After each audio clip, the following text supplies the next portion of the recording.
विमा क्षेत्रात प्रत्यक्ष विदेशी गुंतवणुकीची मर्यादा 100% पर्यंत वाढवल्यानं अधिक आंतरराष्ट्रीय कंपन्या भारतात येतील असे मूडीज रेटिंग्सने स्पष्ट केले। त्यामुळे कंपन्या भारतातील हिस्सेदारी वाढवतील असंही म्हटलं आहे।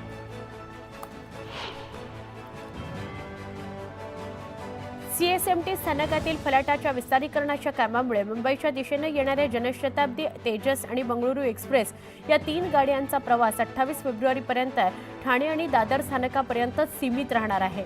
यापूर्वी ही मुदत 31 जानेवारीपर्यंत निश्चित होती, मात्र विस्तारीकरणाचं काम शिल्लक असल्यानं हा कालावधी वाढवला गेलाय। सीईटी सेलनं BBA, BCA, BBM, BMS, MBA या अभ्यासक्रमांच्या सीईटी नोंदणीला मुदतवाढ दिली आहे। विद्यार्थ्यांना आता 10 फेब्रुवारीपर्यंत नोंदणी करता येणार आहे। राणीच्या बागेतील 10 एकरचा भूखंड पालिकेच्या ताब्यात आलाय। तिथं प्राणी संग्रहालयाचा विस्तार होणार आहे। या प्रकल्पाअंतर्गत जिराफ, झेब्रा, सफेद सिंह, जॅग्वार आदी विदेशी प्रजातीच्या प्राण्यांकरता प्रदर्शनी तयार करण्यात आली आहे। विक्रोळी पूर्व इथे एका खासगी बसनं रस्त्यावरून चालणाऱ्या व्यक्तीला धडक दिली। यावेळी बस खाली आलेल्या व्यक्तीचे प्राण वाचवण्याकरता नागरिकांनी बस उचलून त्याला सुखरूप बाहेर काढलं। मुंबईकरांच्या अग्निसुरक्षेसाठी अर्थसंकल्पात 261 कोटी रुपयांची तरतूद करण्यात आली आहे। यातून नवीन वाहनं आणि अत्याधुनिक सामग्री खरेदी करण्यात येणार आहे। खड्डेमुक्त रस्त्यांसाठी महापालिकेनं मुंबईतील सगळ्या रस्त्यांचं काँक्रिटीकरण करण्याचं काम हाती घेतलंय। 31 मे पर्यंत ज्या रस्त्यांच्या काँक्रिटीकरणाचं 100% काम होणार असेल तेवढेच रस्ते खोदावेत अशा स्पष्ट सूचना देण्यात आल्या आहेत। त्यासाठी 3100 कोटींची तरतूद करण्यात आली आहे। मुंबईकरांची पाण्याची वाढती तहान भागवण्याकरता आणि पुरेसा शुद्ध पाणी पुरवठा करण्याकरता महापालिका विविध कामं हाती घेणार आहे। यापैकी एक गारगाई प्रकल्प असून त्यासाठी 36 कोटींची तरतूद करण्यात आली आहे। सहकारी संस्थांच्या जिल्हा उपनिबंधक कार्यालयाच्या 2 वरिष्ठ अधिकाऱ्यांना 33,000ची लाच घेताना रंगेहात पकडण्यात आलं।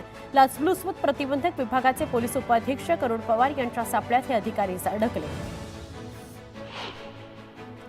धुळ्याच्या देवपूरचं दत्त मंदिर परिसरात हातगाडी लावून धंदा करणाऱ्या भाजी विक्रेत्यांचं पालिका स्थलांतर करणार आहे। महापालिकेच्या जागेत हॉकर्स भाजीपाला विक्रेत्यांना जागेचं वाटप करण्यात आलं। धुळे जिल्ह्यातील वरखेडी शिवारात विजेचे खांब तुटल्याने वीज पुरवठा खंडित झालाय। धुळे नरडाणा या रेल्वे मार्गाच्या कामाकरता विद्युत खांब पाडल्याचा आरोप शेतकऱ्यांनी केला आहे। शेतपंपासाठी लागणारा वीज पुरवठा खंडित झाल्यानं 150 शेतकऱ्यांना याचा फटका बसलाय। हज आणि उमरा यात्रेसाठी जाणाऱ्या भाविकांना शासकीय वैद्यकीय महाविद्यालयात लस उपलब्ध करून देण्याच्या मागणीचं निवेदन जळगाव जिल्हा एकता संघाच्या वतीनं जिल्हाधिकाऱ्यांना देण्यात आलं। 7 कोटी रुपये खर्च करून दौंड पंचायत समितीच्या इमारतीचं काम गेल्या 4 वर्षांपासून संथ गतीनं सुरू आहे। नव्या भिंतींना केलेलं प्लास्टरही निघालंय। भिंतींना चिरा गेलेला आहे। या इमारतीकडे बांधकाम विभागाच्या अधिकाऱ्यांनी मात्र सपशेल दुर्लक्ष केलं। 2 कोटी रुपये खर्चून धुळ्यामध्ये 2 महिन्यांपूर्वी तयार करण्यात आलेला सिमेंटचा काँक्रीटचा रस्ता पाईपलाईनच्या कामाकरता खोदण्यात आला। यानंतर उबाठा पक्ष आक्रमक झाला असून मनपाच्या अधिकाऱ्यांसह ठेकेदारांवर गुन्हे दाखल करण्याची मागणी करण्यात आली आहे। येवला इथल्या एका शेतकऱ्यानं नाफेडमधील कांदा खरेदी घोटाळ्याबाबत पंतप्रधान कार्यालयाकडे केलेल्या तक्रारीची दखल घेण्यात आली। दरम्यान कारवाईत 15 कंपन्यांना काळ्या यादीत टाकण्यात आलं।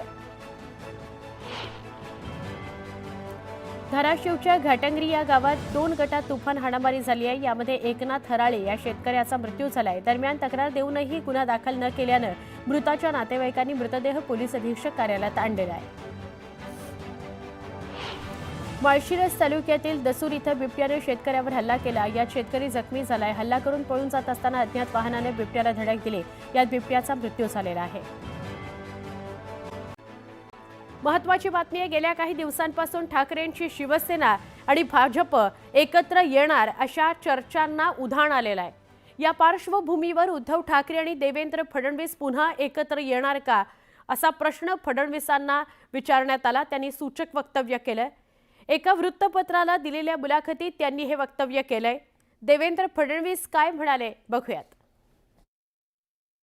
उद्धव ठाकरे आणि देवेंद्र फडणवीस पुन्हा एकदा सौहार्दाचे संबंध तयार होत आहेत, त्याच्यामुळे काही एक चर्चा आहे. कितपत खरी खोटी काय ते मिलिंद नार्वेकर बसले आहेत, त्यांना माहिती असेल. त्यांनीच हा प्रश्न विचारायला सांगितलं. उद्धवजींची माझी निवडणुकीनंतर सार्वजनिक स्थळी भेट झाली आहे, त्याच्या व्यतिरिक्त कधी भेट झाली नाही. आणि आमच्यातले संबंध कधीच असे नव्हते की समोर भेटल्यानंतर नमस्कार नाही करता येणार. आम्ही भेटतो, नमस्कार करतो, दोन चांगल्या गोष्टी बोलतो, ते संबंध आहेतच. म्हणजे महाराष्ट्रामध्ये मला असं वाटतं की मी नेहमी सांगतो की साऊथ इंडियामध्ये जसं नेते एकमेकाचे जान के प्यासे अशी जी परिस्थिती ती महाराष्ट्रात फारशी कधी राहिली नाही. त्याच्यामुळे ते संवाद करायला बोलायला काही अडचण नाही आहे. पण लगेच त्याचं आता त्या दिवशी आमचे चंद्रकांत दादा उद्धवजींना भेटले. आता भेटल्यानंतर उद्धवजींची सवय आहे, ते काहीतरी बोलतात, हे काहीतरी बोलले, लगेच त्याच्या अशा बातम्या झाल्या जसं काही आता उद्या उद्धवजी आमच्या सोबतच येणार आणि चंद्रकांत दादांनी त्यांना पायघड्याच टाकलेल्या आहेत. तर मला असं वाटतं की असं नाहीये. ठीक आहे, म्हणजे संबंध खूप खराब आहेत अशी परिस्थिती नाहीये, पण याचा अर्थ आता काही आम्ही जवळ येतोय आणि आम्ही त्यांना घेणार आहोत वगैरे अशी काही परिस्थिती नाही. एक महत्त्वाची बातमी आहे. उमेश पाटलांचा पुन्हा अजित पवारांच्या राष्ट्रवादी काँग्रेसमध्ये प्रवेश झालेला आहे. विधानसभेपूर्वी शरद पवारांच्या राष्ट्रवादी काँग्रेसमध्ये ते प्रवेश करणार होते. मुख्य प्रवक्ते पदाचा त्यांनी राजीनामा दिला होता. सुप्रिया सुळे, रोहित पवार यांच्या विरोधामुळे प्रवेश झाला नव्हता. दरम्यान मी कधीही अजितदादांना सोडलं नव्हतं, फक्त थोडे दिवस पक्षातून रजा घेतली होती, असं स्पष्टीकरण उमेश पाटलांनी दिलेलं आहे.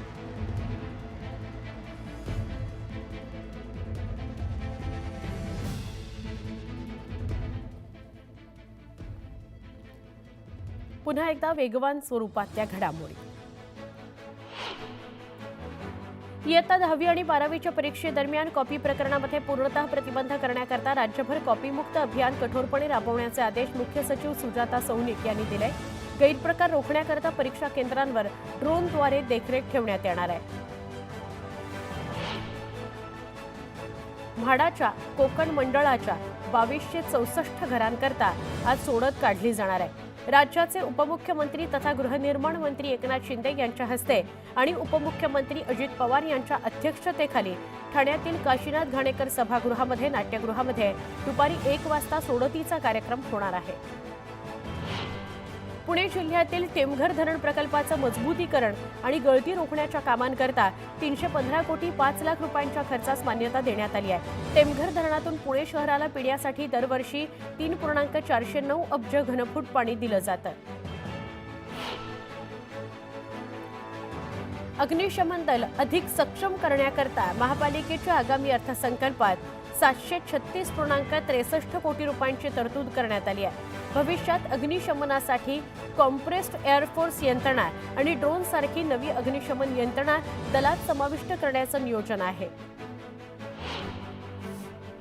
भांडवली खर्चासाठी येत्या अर्थसंकल्पात तब्बल 43,000 कोटींपेक्षा अधिकची तरतूद केली जाणार आहे. कोणत्याही नवीन मोठ्या प्रकल्पांची घोषणा अर्थसंकल्पात केलेली नसली तरी सध्या सुरू असलेल्या प्रकल्पांसाठी मोठ्या प्रमाणावर तरतुदी करण्यात आलेल्या आहेत. कल्याण शिळफाटा रस्त्यावरील निळजे रेल्वे उड्डाणपुलाच्या पुनर्बांधणीचं काम आजपासून सुरू होत आहे. या कामाकरता शिळफाटा रस्त्यावरील पलावा चौकाकडे येणारी सगळ्या प्रकारची वाहतूक बंद ठेवण्यात येणार आहे. वाहतूक नियोजनाकरता 150 कर्मचाऱ्यांचा ताफा तैनात करण्यात आलेला आहे. सिडकोकडून महिन्याभरापूर्वी नवी मुंबईतल्या तब्बल 26,502 घरांची घोषणा करण्यात आली आहे. पण गरीब आणि अल्पोत्पन्न गटातील नागरिकांकरता ही परवडणारी घरं महागच ठरल्याचं चित्र निर्माण झालंय. अर्ज भरण्यासाठी मुदतवाढ देऊनही या घरांकरता अवघे 22,000 अर्जच दाखल झाले. त्यामुळे सिडकोच्या या घरांकरता अर्ज दाखल केलेल्या सगळ्यांनाच लॉटरी लागणार असल्याचं स्पष्ट झालंय. शिवाजीनगर ते हिंजवडी मार्गावरील पुणे मेट्रो आणि महापारेषणच्या वीजवाहिन्यांच्या अत्यावश्यक कामांकरता वीज पुरवठा बंद ठेवण्यात येणार आहे. त्यामुळे शिवाजीनगर आणि डेक्कन परिसरातील महावितरणच्या उपकेंद्रांचा वीज पुरवठा गुरुवारी सकाळी 8 ते दुपारी 4 वाजेपर्यंत बंद राहणार असल्याची माहिती महावितरणनं दिली आहे. मुंबई महानगरपालिकेच्या मुदत ठेवीमध्ये गेल्या काही वर्षांपासून घट होताना दिसून येते. पालिकेच्या मुदत ठेवी यंदा 81,774 कोटींवर आल्या आहेत, तर गेल्या 4 वर्षात 10,000 कोटींचं डिपॉझिट मोडून विकास करण्यात आलेला आहे. मसाजोगचे सरपंच संतोष देशमुख हत्या प्रकरणावरून आधीच अडचणीत असलेले मंत्री धनंजय मुंडे यांच्या अडचणीत वाढ झाली आहे. कृषी मंत्री असताना मुंडे यांच्या कार्यकाळात झालेल्या पीक विमा घोटाळ्याची चौकशी करण्यात येणार असल्याची घोषणा केंद्रीय कृषी मंत्री शिवराज सिंह चौहान यांनी केली आहे. महायुतीच्या मंत्र्यांनी आठवड्यातून 3 दिवस मंत्रालयात उपस्थित राहण्याचे आदेश मुख्यमंत्र्यांनी दिले आहेत. एकनाथ शिंदेंनी हे आदेश मोडीत काढत त्यांच्या गटातील मंत्र्यांना आठवड्यातून 3 दिवस मंत्रालयाऐवजी मंत्रालयासमोरच्या बाळासाहेब भवनामध्ये लोकांना भेटण्याचे आदेश जारी केलेत. त्यामुळे महायुतीमधील बेबुनाव पुढे आलाय. महायुती सरकारनं राज्यातील जनतेवर एसटीची 14.95% भाडेवाढ लावल्यानंतर स्कूल बसच्या दरवाढीची भेट दिली आहे. स्कूल बस ओनर्स असोसिएशननं स्कूल बसची 18% भाडेवाढ करण्याचा निर्णय घेतला. 1 एप्रिलपासून ही भाडेवाढ लागू होईल. मुख्यमंत्री माझी लाडकी बहीण योजनेतील लाभार्थी महिलांची पडताळणी अंगणवाडी सेविकांमार्फत करण्यात येते. लाभार्थी महिलेच्या कुटुंबाकडे 4 चाकी वाहन दिसलं तर योजनेचा लाभ जागच्या जागी रद्द केला जाणार आहे. मुंबईच्या कूपर रुग्णालयामध्ये कॅन्सरसाठी 150 बेडचं स्वतंत्र वॉर्ड तयार करण्यात येणार आहे. विशेष म्हणजे त्या ठिकाणी लिनियर एक्सिलरेटर या अत्याधुनिक यंत्रांची व्यवस्था करण्यात येणार आहे. तसंच सायन रुग्णालयामध्ये रेडिएशनची सुविधाही पुरवण्यात येणार आहे. मुंबईकरांच्या आरोग्याकरता 7,380 कोटींची तरतूद करण्यात आली आहे. त्यामुळे यंदाच्या आरोग्याच्या अर्थसंकल्पात 13.95% वाढ करण्यात आली आहे. येत्या 2 वर्षात उपनगरातील 12 रुग्णालयांना नवीन झळाळी मिळणार आहे. मुंबईच्या खारघर इथल्या सोसायटीच्या सदस्यांची ओसी मिळवण्यासाठी 6 वर्ष फरफट करून त्यांना आर्थिक विवंचनेत टाकणाऱ्या सिडकोला उच्च न्यायालयानं 50,000 रुपयांचा दंड ठोठावला आहे.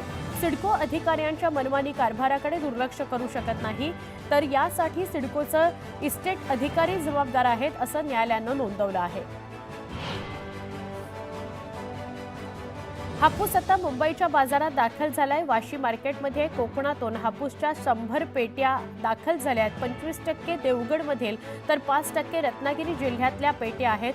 सध्या आंबा पेटीला 7,000 ते 12,000 रुपये दर आहे.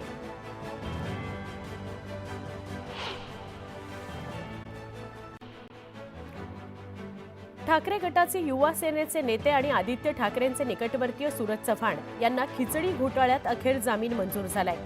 दरम्यान जामिनानंतर सूरज चव्हाण थेट मातोश्रीवर पोहोचले. मातोश्रीतील अंगणातच आदित्य ठाकरेंनी सूरज चव्हाणांना कडकडीत मिठी मारली. आतापर्यंत महाराष्ट्रात 98 लाख सदस्य नोंदणी करण्यात आली आहे. पण 15 तारखेपर्यंत 1.5 कोटींचा टप्पा पार करायचा आहे अशी डेडलाईन मुख्यमंत्री देवेंद्र फडणवीसांनी भाजपच्या आमदार खासदारांना दिली. महाराष्ट्रातील ज्या जिल्ह्यात भाजपचे पालकमंत्री नाहीत तिथे संपर्क मंत्री नेमले जाणार आहेत अशी माहिती मुख्यमंत्री देवेंद्र फडणवीसांनी दिली. लोकांच्या समस्यांचं निराकरण करण्याकरता संपर्क मंत्री नेमल्याची माहिती फडणवीसांनी दिली आहे. बहुतांश राजकीय लोक अंधश्रद्धेवर विश्वास ठेवणारे आहेत अशी टीका अंधश्रद्धा निर्मूलन समितीचे अध्यक्ष श्याम मानव यांनी केली आहे. पुरोगामी विचारांच्या महाराष्ट्राला अशा प्रकारची अंधश्रद्धा भूषणावह नाही असं म्हणत श्याम मानव यांनी राऊतांच्या वक्तव्याचा समाचार घेतला. राहुल गांधींनी आरोप केलेली 7,000 मतदारांची यादी कोणतीही इमारत शिर्डीत नाही, मतदारसंघात नाही असा दावा प्रशासनानं केलेला आहे. सविस्तर अहवाल पाठवत प्रशासनानं राहुल गांधींचा आरोप खोडून काढलेला आहे. राष्ट्रीय नैसर्गिक शेती अभियान धोरण यशस्वी राबवल्याबद्दल केंद्रीय कृषी मंत्री शिवराज सिंह चौहान यांनी एकनाथ शिंदेंचं कौतुक केलंय. तसंच महाराष्ट्राला भरीव आर्थिक मदत देण्याचं आश्वासनही केंद्र सरकारनं दिलंय. भाजप नेते किरीट सोमय्या यांनी 5व्यांदा मालेगावचा दौरा केला. मालेगावात बांगलादेशी आणि रोहिंग्यांना बनावट जन्मदाखले दिल्याचा आरोप सोमय्या यांनी केला होता.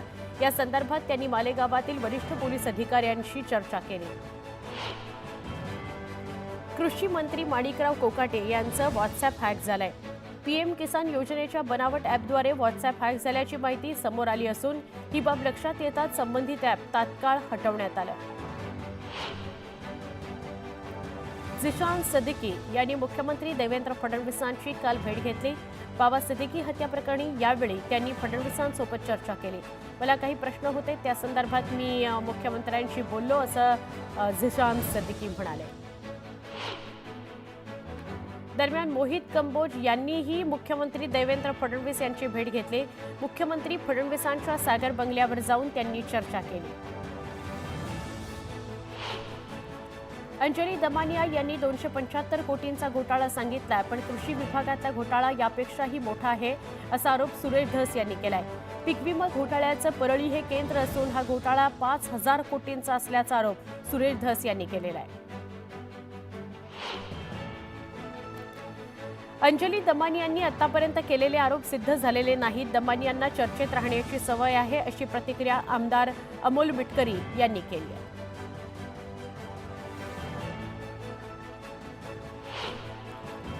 आता एका महत्त्वाच्या बातमीकडे वळूया. छगन भुजबळांसंदर्भातली बातमी आहे. राष्ट्रवादी काँग्रेसचे ज्येष्ठ नेते छगन भुजबळ यांनी मुख्यमंत्री देवेंद्र फडणवीस यांची भेट घेतली. देवेंद्र फडणवीस यांच्या सागर या निवासस्थानी जाऊन ही भेट घेण्यात आली. या भेटीत कोणतीही राजकीय चर्चा झाली नसल्याचं छगन भुजबळ बाहेर आल्यावर म्हणाले. येवल्यातील विकास कामांसह विविध विषयांवर आम्ही चर्चा केली असं भुजबळांनी सांगितलंय. माझं जिकडे गरज असते तिकडे मी असतो आणि तिकडे गरज नाही तिकडे मी जात नाही असंही त्यांनी सांगितलं. मुख्यमंत्र्यांना भेटायला आलो याचं कारण त्यांच्याकडे गृह मंत्रालय सुद्धा आहे आणि आमच्या येवला पोलिसांना कवायत ग्राउंडला जे आहे भिंत टाकायच्या आहेत. येवला पोलीस स्टेशनच्या लोकांनी पोलिसांसाठी घरं पाहिजे आहेत आणि ज्यादा पोलीस फोर्स पाहिजे. आणि काही फायली जे आमच्या जे आहेत उदाहरणार्थ आमच्या लासलगाव मार्केट कमिटीचे जे थोडंसं काम आहे, आमचं येवल्याचं एस गाववरून जे आम्हाला पाणी आणायचं आहे ती काही मुख्यमंत्र्यांच्या सह्यांसाठी पूर्ण आहेत. तर त्या संदर्भामध्ये आम्ही त्यांच्याशी चर्चा केली.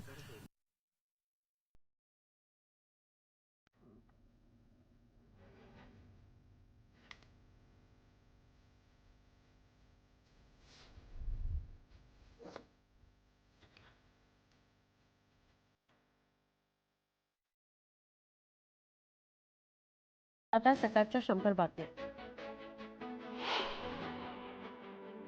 शिर्डी दुहेरी हत्याकांड प्रकरणातील दुसऱ्या आरोपीच्या पोलिसांनी मुसक्या आवळल्या आहेत. शिर्डी शहरातील काटबनातून राजू उर्फ शाक्या माळी या आरोपीला पोलिसांनी ताब्यात घेतलंय. याआधी किरण सदाफुले या आरोपीला अटक करण्यात आली होती. राज्यभरातले सगळे कंत्राटदार उद्यापासून संपावर जाणार आहेत. सरकारकडे 89,000 कोटींची थकबाकी राहिल्यामुळे विकास कामं थांबवण्याचा पवित्रा कंत्राटदारांनी घेतलाय. जुलै 2024 पासून निधी मिळत नसल्याने कंत्राटदार संपावर जाणार आहेत. साईबाबा संस्थान कर्मचाऱ्यांच्या कामाच्या वेळेत बदल करण्यात आलाय. दुहेरी हत्याकांड प्रकरणाची गंभीर दखल घेत साई संस्थाननं हे पाऊल उचललंय. पहाटे 4 ऐवजी आता सकाळी 6 वाजल्यापासून कर्मचाऱ्यांचं कामकाज सुरू होणार आहे. फेब्रुवारी महिन्यात तापमानाचा पारा वाढण्याचा अंदाज हवामान विभागानं वर्तवलाय. त्यामुळे नागरिकांना आरोग्याची काळजी घेण्याचं आवाहन करण्यात आलंय. तर पुण्याचं तापमान फेब्रुवारी महिन्यात 36 अंशांपर्यंत जाण्याची शक्यता वर्तवली जाते. अहिल्यानगरमधील अर्बन बँकेतील 291 कोटी रुपयांचा घोटाळा समोर आलाय. या प्रकरणी 2022 मध्ये गुन्हा नोंदवण्यात आला होता. मात्र पोलिसांनी याची गंभीर दखल घेतलेली नाही. त्यामुळे पोलीस तपासावर संशय व्यक्त करत आरोपींना राजकीय आश्रय असल्याचा आरोप ठेवीदारांनी केलाय. महाराष्ट्र राज्य अल्पसंख्याक आयोगाचे अध्यक्ष प्यारे जिया खान यांनी चंद्रपूर जिल्हाधिकारी कार्यालयात बैठक घेतली. अल्पसंख्याक विभागाच्या योजना शेवटच्या घटकापर्यंत पोहोचवण्याचे निर्देश त्यांनी यावेळी दिले. यावेळी 15 कलमी कार्यक्रमाचा आढावाही त्यांनी घेतला. शिर्डीतील दुहेरी हत्याकांड प्रकरणातील तपास अधिकारी पोलीस निरीक्षक रामकृष्ण कुंभार यांची उचलबांगडी करण्यात आली आहे। कुंभारांची जिल्हा पोलीस मुख्यालयात बदली करण्यात आली आहे। तपासात कानाडोळा केल्याचा ठपका त्यांच्यावर ठेवण्यात आला आहे।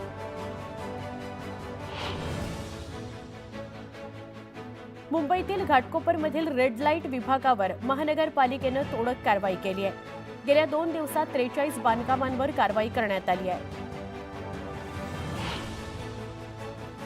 पिंपरी चिंचवड शहरातील KSB या चौकातील वाईन शॉप जवळ 2 फेब्रुवारी रोजी मारहाणीचा प्रकार घडला। 2 परप्रांतीयांना तरुणांना स्थानिक गावगुंडांच्या टोळक्यानं बेदम मारहाण केली। या प्रकरणी अद्याप गुन्हा नोंदवण्यात आलेला नाही।